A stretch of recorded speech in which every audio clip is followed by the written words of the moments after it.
guys! Good morning! Ngayong araw, tingnan natin ang ilong ng kapatid ko.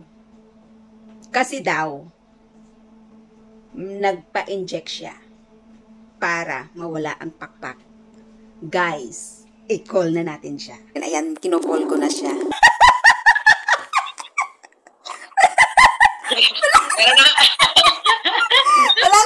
Walang tao ko may kailong mo.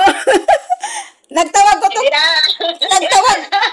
ko to kay Inday. Sabi niya, i-video call siya si Nining, nagtawa siya ang iyang ilong. Balan ko yung paano si kamay mo, siguro ko, ginamala din kaya nga nag-video call gini.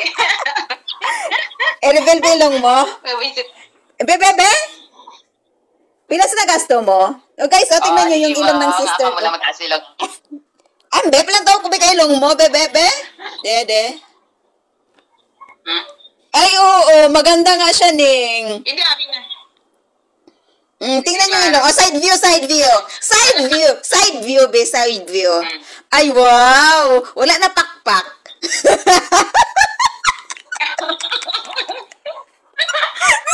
Tinang lang, before bumagsak, Ano ang hambal sa mga bata kay nakapailong ka?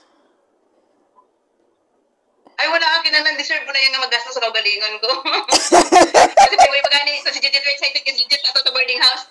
Abi, baby, parang tawan ako, bigay ilong mo, hindi lang bulaan. Ay, kayo gabanog gani ako ilong. Pero okay na.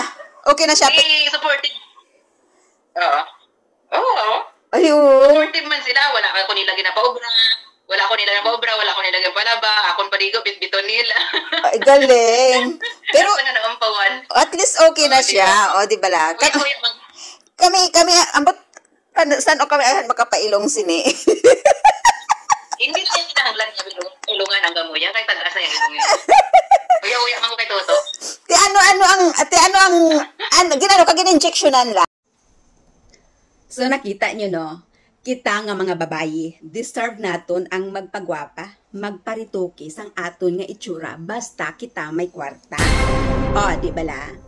Mas kinagasudan lang kita ginamos, kag uga kada aga, ang importante sa atubangan nila kita gwapa.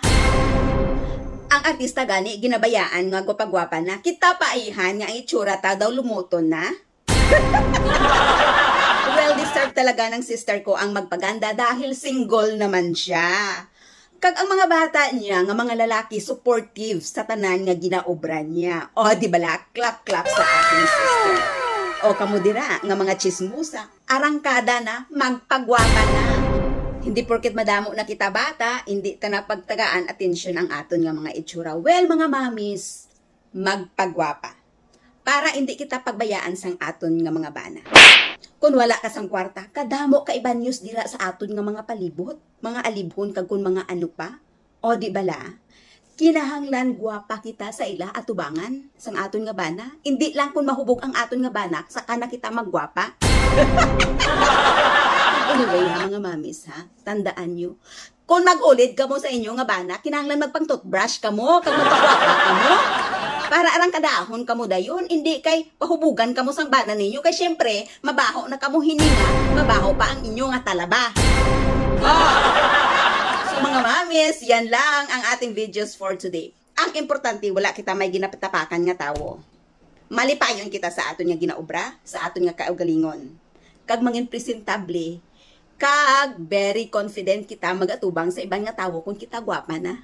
O, di bala? Pabay ilang da ang mga chismosa, kay ang mga chismosa ina, amogin na sila ya ang ilang nga negosyo, kag ang ilang nga trabaho adlaw-adlaw. So, pabayan naton ang mga chismosa. Mas maayo nga ginachismis kita, nagal-famous kita mga mamis. So, thank you. That's it for today. Good morning, everyone. Good vibes sa inyo.